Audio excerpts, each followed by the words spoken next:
Students, welcome to MGD 101 lecture number 16।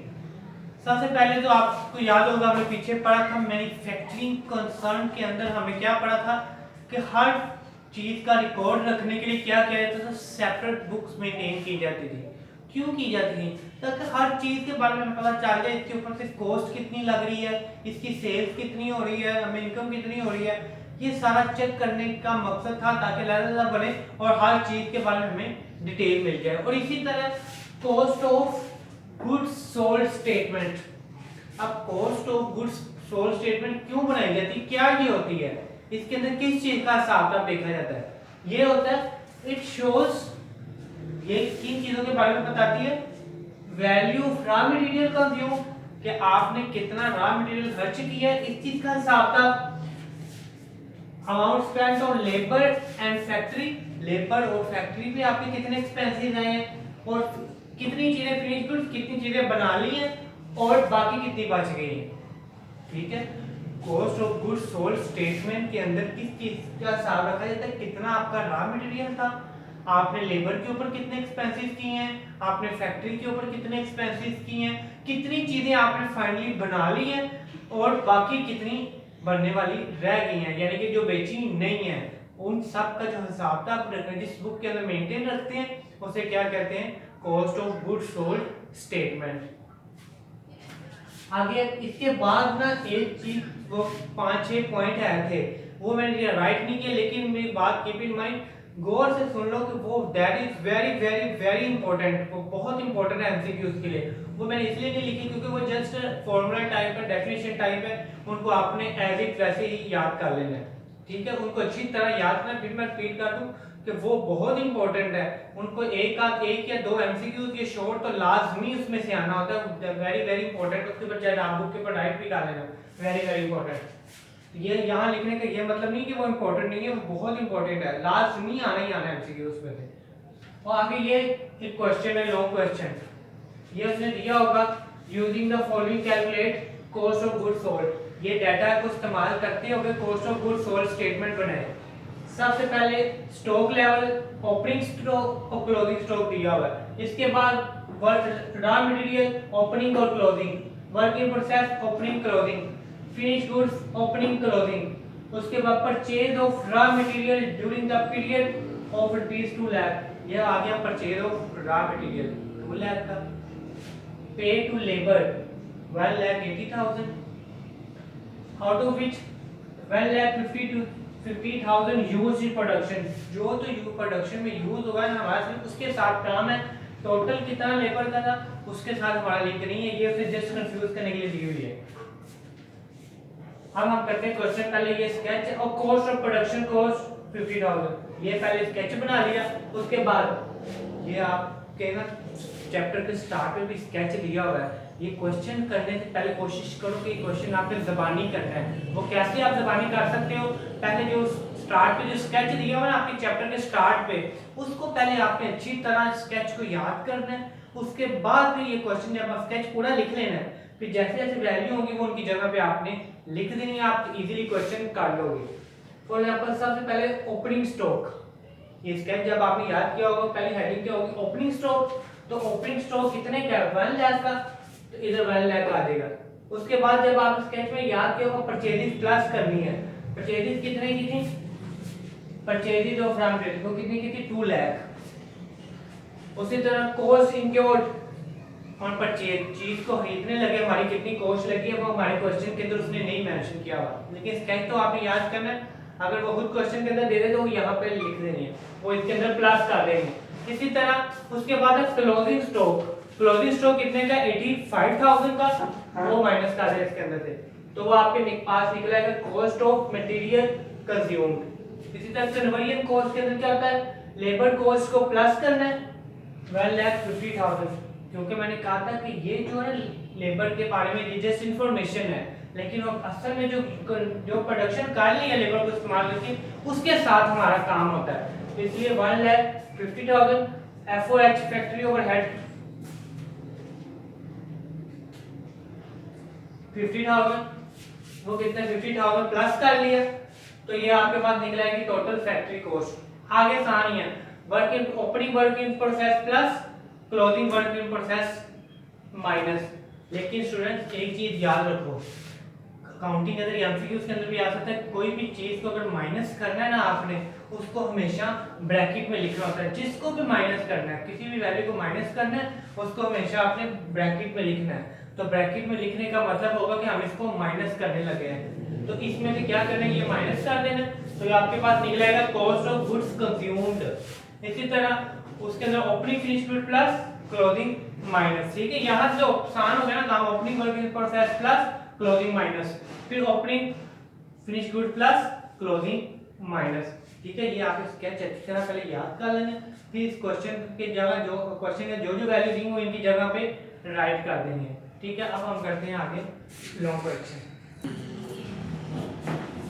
Stock card. Stock card क्या होता है, it keeps the record, यानी कि स्टॉक कार्ड ऐसा रिकॉर्ड होता है। स्टॉक का तो आपको पता है कि जो बिजनेस के जो फैक्ट्री में जो सामान वगैरह पड़ा होता है हमारा, जो बिका नहीं होता, बन गया होता है, वो क्या होता है, स्टॉक होता है। तो अब हमने एक स्टॉक कार्ड के अंदर क्या होता है कि ये देखना होता है कितना स्टॉक आया है और कितने स्टॉक से रिलेटेड चीजें गई हैं, बहुत सारा साथ लिखने को कहते हैं स्टॉक कार्ड। यानी कि it keeps the record what has come in stock, stock के अंदर कितना इजाफा हुआ है, and what has gone out, तो कितना स्टॉक हमसे चला गया है, कितना स्टॉक के अंदर चीजें आई हैं और कितनी स्टॉक से चली गई हैं, उनका एक रिकॉर्ड रखने को कहते हैं stock card. It has two parts, stock card के दो पार्ट्स होते हैं। किसके ये ना आपके बुक के पास स्केच बना हुआ है, तो वो देख जस्ट स्केच देख लें, एक तरफ रिसीप्ट वाली होगी, एक तरफ इशू वाली होगी, दोनों एक जैसा, पूरे का पूरा स्केच एक जैसा दोनों साइडों का,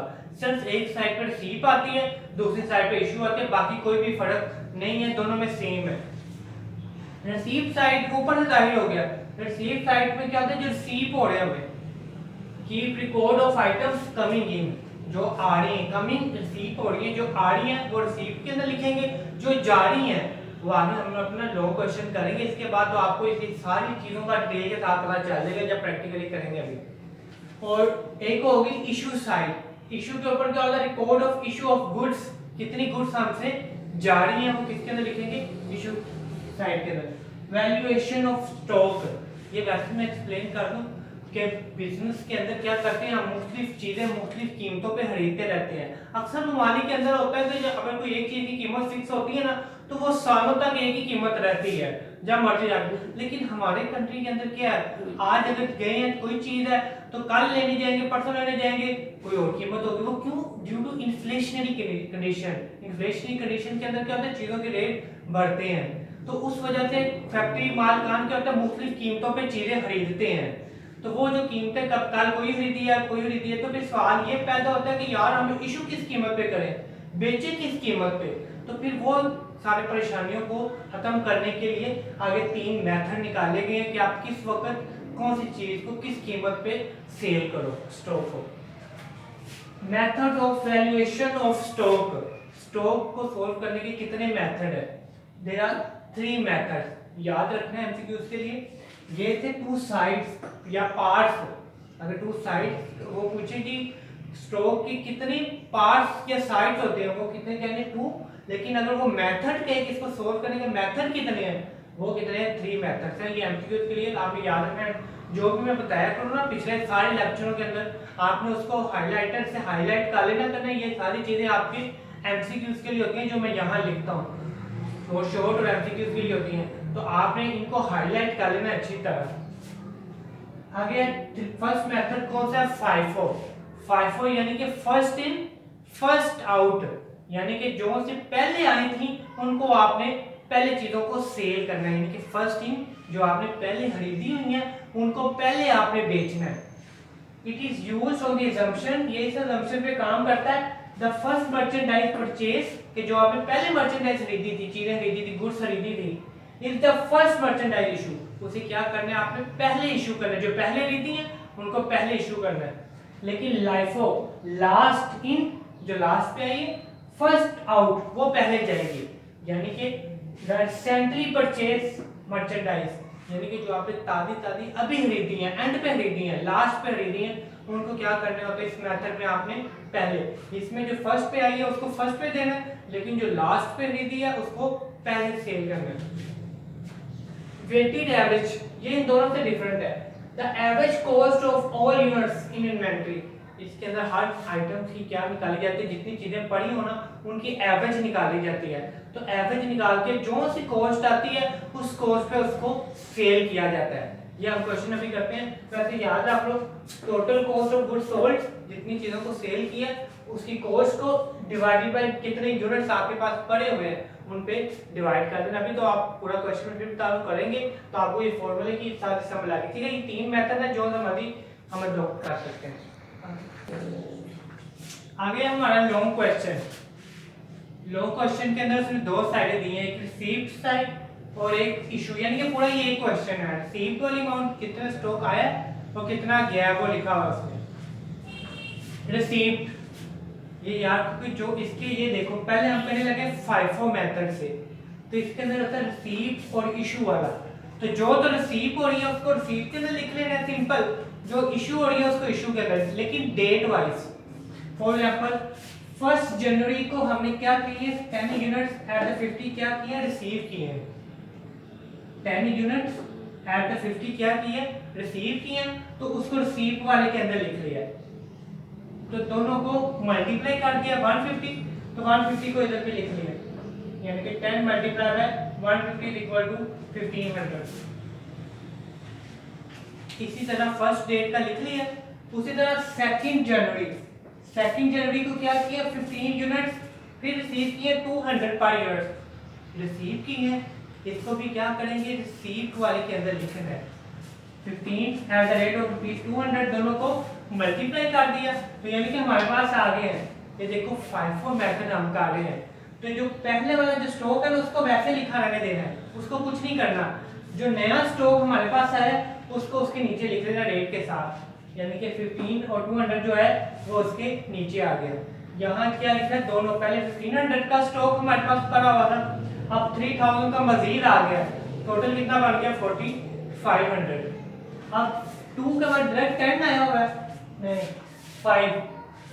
5 डेट को क्या किए हैं 5 यूनिट्स इशू किए हैं, तो इसको कहाँ लिख देना है 5 इशू वाले में लिख देना है। लेकिन यहाँ तो रेट भी इसने दिया हुआ, पीछे तो उसने रिसीव वाले में साथ में रेट भी दिया होता था, लेकिन यहाँ उसने आगे रेट नहीं दिया हुआ।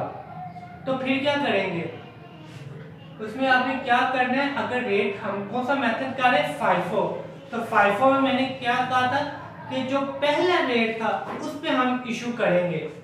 फॉर एग्जांपल पहला रेट हमारा क्या था 150 वाला, पहला रेट हमारा क्या था 150 वाला था, तो पहले 5 को किससे इशू करेंगे 150 वाले पे, तो 5 को 150 से करेंगे तो क्या आ जाएगा 750 आ जाएगा।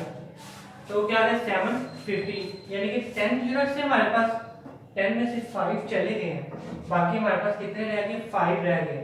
तो 5 को 150 से किया 750 और नीचे वाला वैसे ही, तो दोनों को प्लस किया तो ये आ गया। उसके बाद फिर 6 डेट को क्या किए इशू किए हैं, 6 डेट को क्या कर रहे हैं हम इशू कर रहे हैं, कितने यूनिट इशू किए 10। लेकिन स्टूडेंट ये पॉइंट अब अच्छी तरह समझो, कितने यूनिट इशू किए हमने 10 इशू किए हैं, लेकिन FIFO मेथड है तो हमारे पास जो फर्स्ट वाला पड़ा है सिर्फ 5 पड़े हुए हैं, तो 10 यूनिट्स कैसे दे देंगे। तो आप क्या फिर करना होता है इशू हमें 10 करने हैं, लेकिन पहले हमारे पास कितने पड़े हो 5, तो क्या करना है जो पहले वाला 5 है वो तो सारा ही आ जाएगा 5 मल्टीप्लाई बाय 157, बाकी कितने बच गए 5 बच गए, तो फिर क्या आ जाना है नीचे वाले में से ले लेना है, इसमें से 200 वाले में से 5 मल्टीप्लाई बाय 200 1000 आ गया, टोटल कितना आ गया 1715। तो अब देखो 5 तो ये हमारे पास सारे के सारे चले गए हैं, इशू कर दिए ना, बाकी 5 इसमें से लिए थे तो बाकी कितने बच गए इसमें 10 बच गए, ठीक है, जो चले गए वो उसमें से माइनस कर देने हैं। उसके बाद फिर 10 डेट को 10 जनवरी को फिर क्या कर रहे हम रिसीव कर रहे 210, तो आपको 210 को यहाँ लिखना है,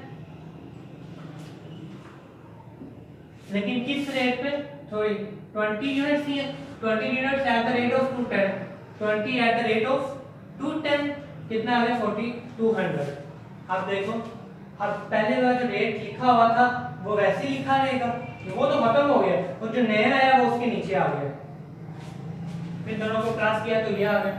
आगे 15 जनवरी को क्या किया, 15 यूनिट्स इशू किए हैं।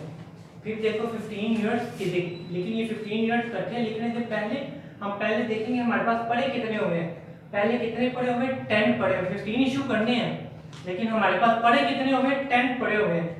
पहले 10 तो सारे दे देंगे उस रेट पे, 10 सारे के सारे दे देंगे, बाकी कितने बच गए, 5 बच गए। तो 5 किस में से देंगे, फिर नीचे वाले में से देंगे, 5 मल्टीप्लाई बाय 210, तो टोटल प्लस, तो ये तो सारे के सारे चलेंगे, खत्म हो गया।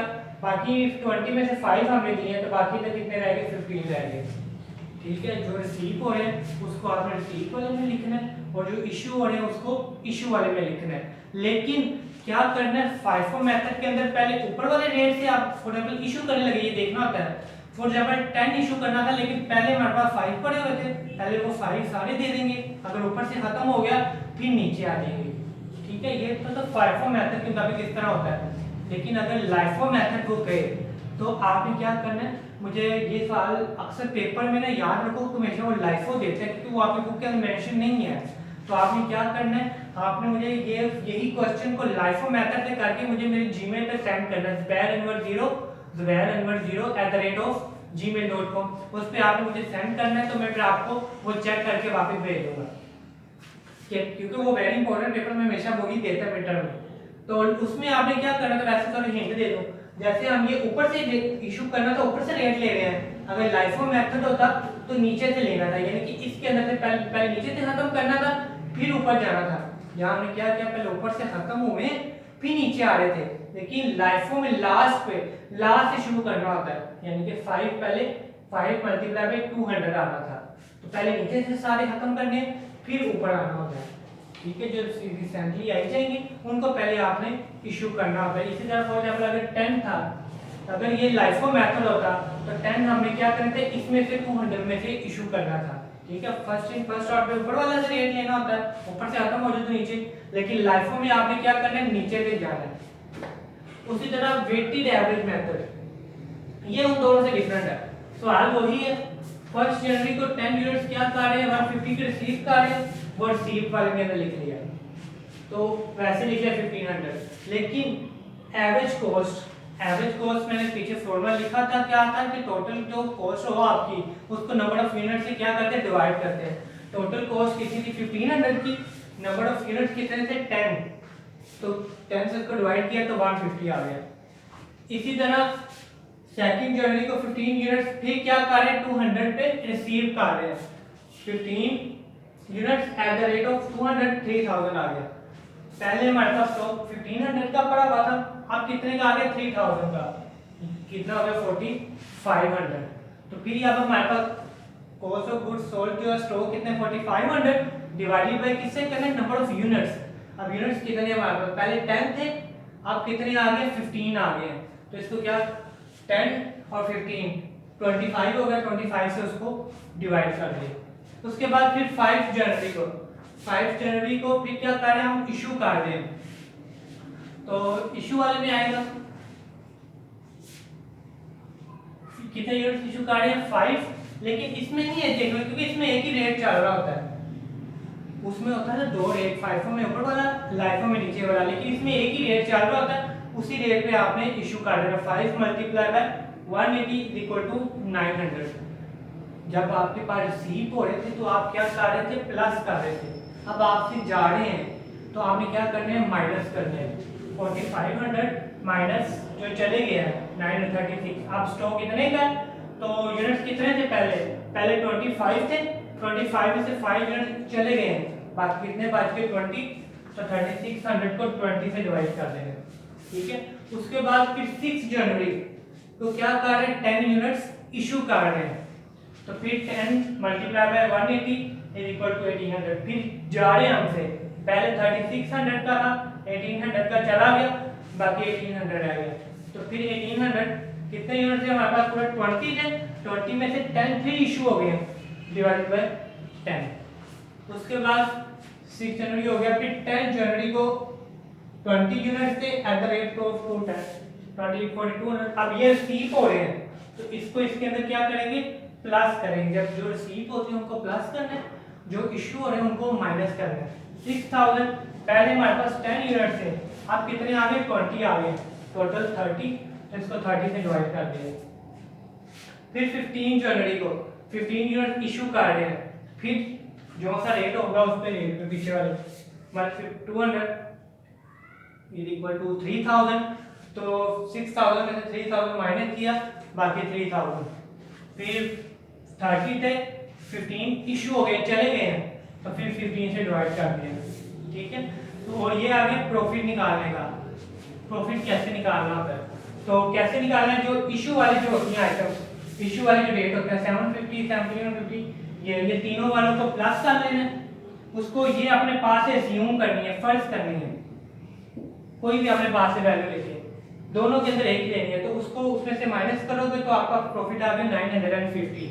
इसी तरह इसका भी आपने इशू वाली लेनी है 900 1800 3000, उनको प्लस करोगे, रेट वही लेना है 7500, वो माइनस करोगे 57 तो 1300। ये बनाने का मकसद था कि दोनों का कंपैरिजन करना था कि कौन सा मेथड कौन सी कंपनी अडॉप्ट करे, उसको कितना, अगर कोई फाइव अडॉप्ट करती थी तो उसको कितना प्रॉफिट हो रहा था 900 और 1950, उसको कितना हो रहा था 1300 है। इससे कोई फर्क नहीं पड़ता, वो उसके सॉल्व करने के दौरान भी इसके अंदर प्रॉफिट उनका इंक्लूड होता है इतना ही है, ठीक है। फिर अगर आपको कोई भी प्रॉब्लम हुआ करे या तो आप कमेंट्स में पूछ लिया करें, छोटी प्रॉब्लम हो, अगर पूरा सोल्व करके कुछ पूछने वाला है या सोल्व करके मैंने भेजना है तो आप मेरे जीमेल पे बताया van0@gmail.com पे सेंड करोगे तो मैं आपको पूरा क्वेश्चन अच्छी तरह डिटेल के साथ, जो यहाँ पर नहीं हो सकता वो डिटेल के साथ आपको सेंड कर दूंगा। Okay, thank you.